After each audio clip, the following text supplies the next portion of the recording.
Huh? Why aren't you eating, Madison? My sister-in-law Judy would say that when she saw that I had not touched my food at all. I looked down and said, "Because I'm just a wife." Huh? What do you mean? Judy asked me for more details, and I told her the facts about the situation that's been going on. As a wife and a daughter-in-law, I am not allowed to eat until everyone in this house has finished eating. Hearing this, Judy got up from her seat and stood in front of my mother-in-law, Layla. "Mom, just get out of this house. My name is Madison. I am a 30-year-old housewife. I have been married to my husband, Carl, for 3 years.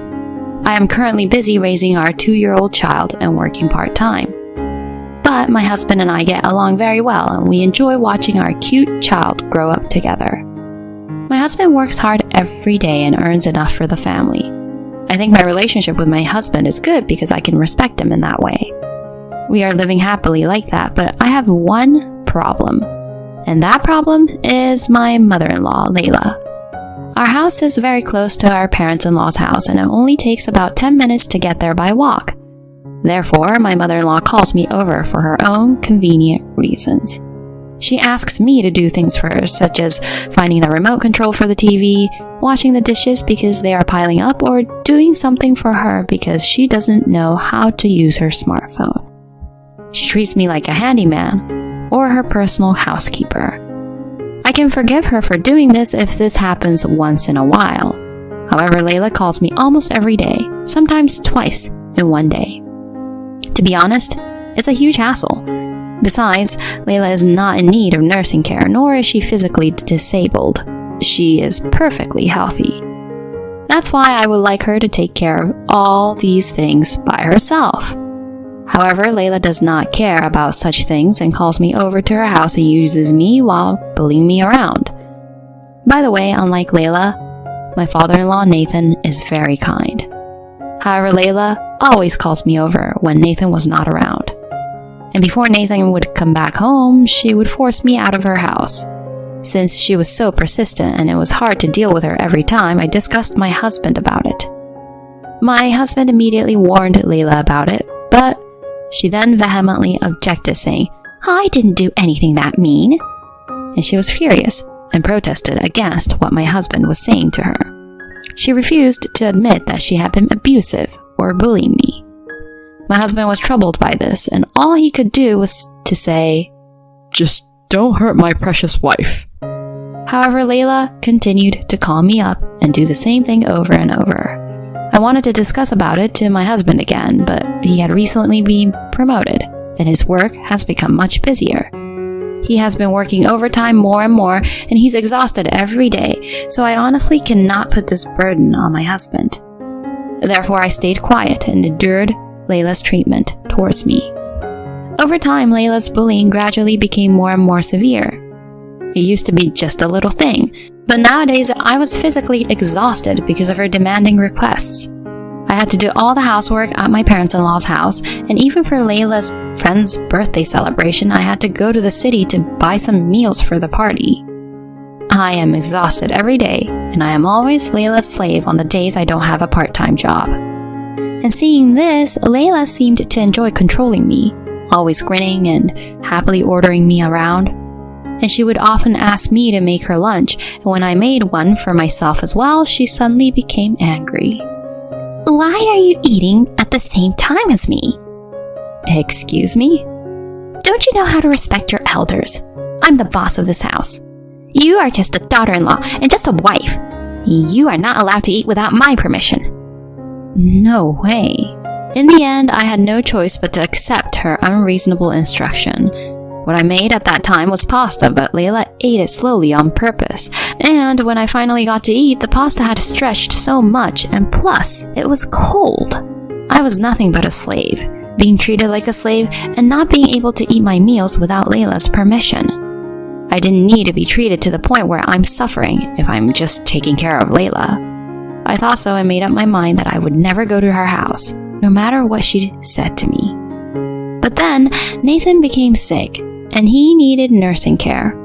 I owe Nathan a lot. When I married my husband, Nathan warned Layla when she was being mean to me, and And when she spoke ill of me at a family gathering, Nathan corrected her and saved me from being misunderstood by my relatives. After that, when my husband and I visited my in-laws, he spoke to me kindly and treated me really well. That is why I wanted to help Nathan when he was in need. If he needed care, I was willing to take the lead in caring for him. But then, I would have to face Layla again every time I went to my parents-in-law's house. But my gratitude for Nathan is stronger. I told my husband that I would mainly take care of Nathan. My husband was very grateful and contacted Nathan right away. Just then I received a call from Layla and she ordered me saying, "My husband needs care, so you do it." It was really a bad timing and I was so angry. I wanted to do it on my own, but this makes it sound like Layla told me to go and take care of him. I was annoyed, but I replied back saying, I already told Nathan via my husband that I would take care of him. To that, Layla exclaimed, "Well, come on, hurry up then," and hung up the phone. Then I started going to my parents-in-law's house every day to take care of Nathan. Nathan thanked me every time, saying, "Thank you. I'm really sorry for the hassle." Nathan tells me many interesting stories while I took care of him. Even though I come over to my in-laws' place, I feel totally different when I come for Layla and when I come for Nathan. I feel much lighter when I come for Nathan. But here, too, Layla began to bother me. "Hey, Madison, hurry up and cook dinner." Layla tries to interrupt me while I was taking care of Nathan. Right now, I have to take care of Nathan first. I decided that I could not let Layla win here, so I put Nathan first above anything else. Layla's face turned red, and she was angry, but I tried not to care. "Since you can do it, please, do it yourself." I will never do as what Layla asks me to do. I was determined to stay firm and stick to my guts. However, Layla became angry with me and took a surprising action. One day, I went to Nathan's room to take care of him, but his wheelchair was not there. I wondered where it was. I looked frantically for it, but could not find it. Moreover, Layla was out of town at that time. It was then that I realized that Layla had intentionally hidden it. She did that just to bully me. If I did not put Layla first, she would interfere with my care and I was thoroughly disgusted by her. How selfish could she be? I ended up doing my best, without a wheelchair, to take Nathan to the bathroom, to the bath, and to take care of him. Even though Nathan was getting older and lighter, it was still quite difficult to move while supporting an adult male all on my own. I was very exhausted and tired that day. Just as I was sitting on the sofa to rest a little, Layla came home. "Hey, what are you doing?" Layla shouted at me as soon as she saw me. "This is not your house. I'm home, so you should at least serve me tea and snacks." I got my tired body up and did as I was told and served her tea and snacks. "Layla, where is Nathan's wheelchair?" When I asked, Layla grinned and said, "Oh, it's in the shed." "Why? Nathan needs it every day." "But I don't use it and it's in the way.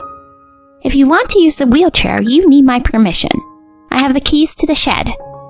No way. Layla put on a victorious face and ordered me to obey her. If I don't do this, I won't be able to properly care for Nathan. I had no choice but to be patient and do as Layla said. After that, even though I was taking care of Nathan, when Layla called for me, I had to go to her, which was really tough. If I was even a little bit late, Layla would yell at me in a terrible manner. Layla made me even more nervous and exhausted, both physically and mentally. Then I received a phone call from my sister-in-law, Judy. "Hello, Madison, how are you? I heard you've been taking care of my dad lately. Thank you so much." "No problem." "Huh? What's wrong?" "Huh? Oh, it's nothing." I guess I sounded really tired. My voice was not energetic at all, and Judy was worried about me. "Madison, I'm going back to my parents' house at the end of this year." Judy said that as she hung up the phone. If Judy would come back home, Layla might be a little quieter. I was a little relieved that I might be able to relax just at the end of the year. 2 weeks passed and the end of the year arrived in no time. Layla was excited because Judy was coming home for the first time in a while. Judy works for a major company and is an elite that she worked overseas for a long time. Although she is currently in the US, she often goes on overseas business trips. Because of this, she doesn't often return to her parents' home, and this was her first visit home in a long time. Judy, it's been a long time. Layla greeted Judy with a happy look on her face. Come on in. Madison, hurry up and get the tea cakes ready. Layla would say that and immediately order me around. Then Judy said gently to me, Madison, don't worry about me. Your priority is Dad. When Judy says so, Layla said, I guess it can't be helped then, and gave me priority to care for Nathan. Later, it was time to eat, and we all ate the dinner I had prepared. During the meal, Layla continued to say bad things about me.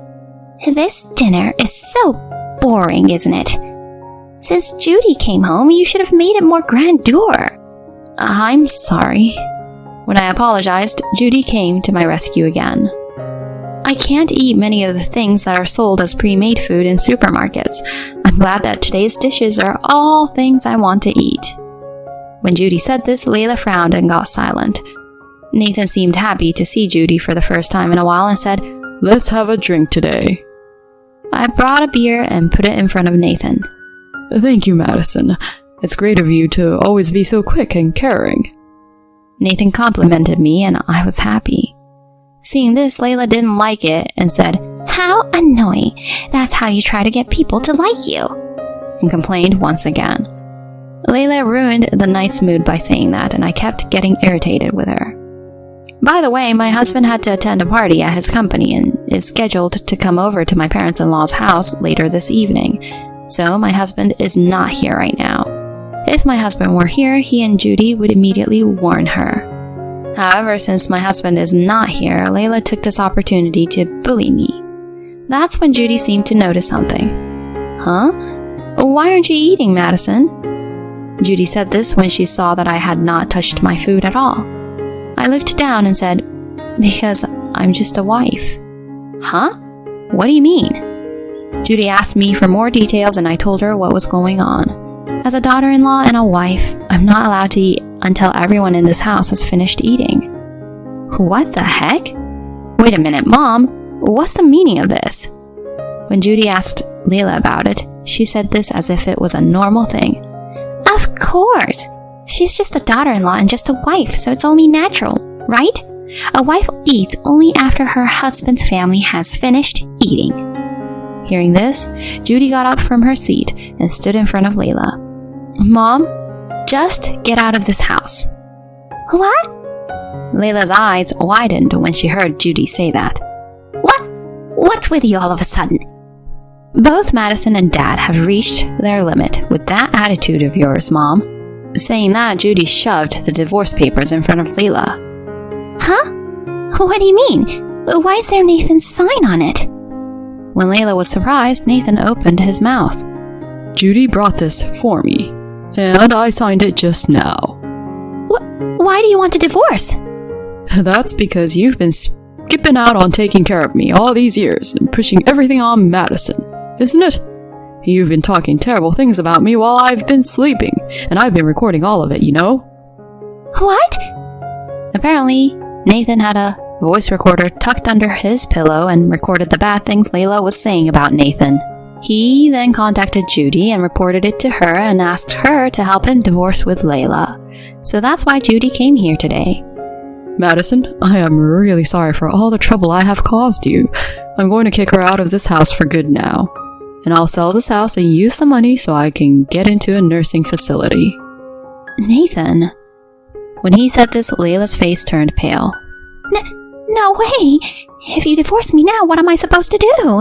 I've been a full-time housewife all my life, supporting my family, and you treat me like this? You've been a housewife all your life, but you haven't done any housework at all. I'm not forcing you to cook, but I know that you were sneaking around and transferring the prepared foods you bought to the plate and making it look like you cooked them yourself. When Nathan cornered Layla like that, Judy also began to say this. As long as there is evidence of you neglecting care and housework like this, Dad can claim alimony from you, Mom. Oh no! I can't pay alimony! Then we'll have to offset it with the division of property. If that's not possible, let's communicate through a lawyer right away. When Nathan said this with a firm attitude, Layla finally gave up. Then, with a pale face, she signed the divorce papers. After that, their divorce was finalized. Layla was kicked out of the house and is now working part-time and living a poor life in a shabby apartment. Nathan sold their house and went into a nursing care facility. My husband and daughter and I often visit Nathan at the facility. Nathan also has made friends at the facility and seems to be enjoying his time there. When my husband found out that Layla had treated me in such a way, he apologized to me and said that he would file a claim for alimony for the emotional distress she had caused me. My husband's friend's lawyer helped me and I was able to get Layla to pay me alimony. My husband said, I'm sorry I've been so busy that I haven't been able to handle this properly, but I wanted you to discuss to me instead of keeping it to yourself. I reflected on this incident and decided that I would definitely talk to him about any issues that might arise in the future. Still, I am glad that I am free from Layla now. From now on, I will concentrate on my life with my husband and daughter and try to spend happy and joyful days. Thank you for watching until the end. If you enjoyed the video, please subscribe to our channel. See you in our next video.